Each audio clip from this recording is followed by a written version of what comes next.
తెలంగాణలో double digit రాబోతున్న BJP తప్పకుండా మీరు ఏ సర్వే చూసినప్పుడు కూడా తెలంగాణ రాష్ట్రంలో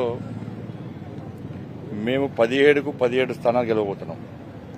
ఈసారి ఏదో హైదరాబాద్ పార్లమెంటు మాది, అన్ని పార్టీలు కూడా అక్కడ ఓవైసీ గెలుస్తాడు, అది ఎంఏ పార్టీ అడ్డా అని చెప్పి చాలా మంది తప్పుడు ప్రచారం చేస్తున్నారు.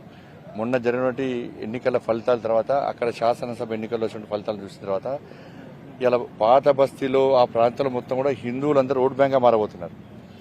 ఇవాళ హైదరాబాద్ పార్లమెంటు స్థానంలో కూడా అక్రమంగా ఓట్లను చేర్చే ప్రయత్నం చేశారు.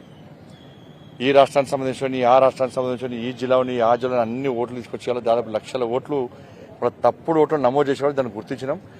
హైదరాబాద్ పార్లమెంట్ స్థానంతో సహా అన్ని స్థానాలు ఇవాళ భారతీయ జనతా పార్టీ గెలవబోతున్నది. కాంగ్రెస్ పార్టీకి అభ్యర్థులు లేరు, బీఆర్ఎస్ పార్టీ అడ్రస్ గెలవుతుంది. ఆ పార్టీలకు వేస్తే ఫాయిదా లేదు అని చెప్పి ప్రజలు గమనిస్తున్నారు.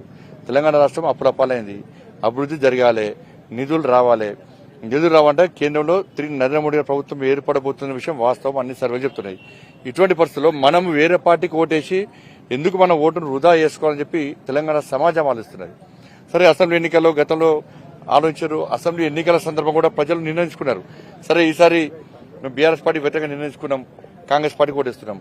పార్లమెంట్ లో మాత్రం ఎట్టి బస్సులో భారతీయ జనతా పార్టీకి ఓటేస్తాం, మోడీ గారిని తిరిగి ప్రధానమంత్రి చేస్తామని చెప్పి ఎన్నికల ముందే చెప్పడం జరిగింది. దాని తర్వాత అయోధ్య పరిణామాలు కానీ దేశంలో ఉన్నటువంటి రాజకీయ వాతావరణం చూసిన తర్వాత కూడా ఎట్టి బస్సులో పూర్తి స్థానాలు మేము గెలవబోతున్నాం. ఇది చరిత్ర సృష్టించబోతున్నాం.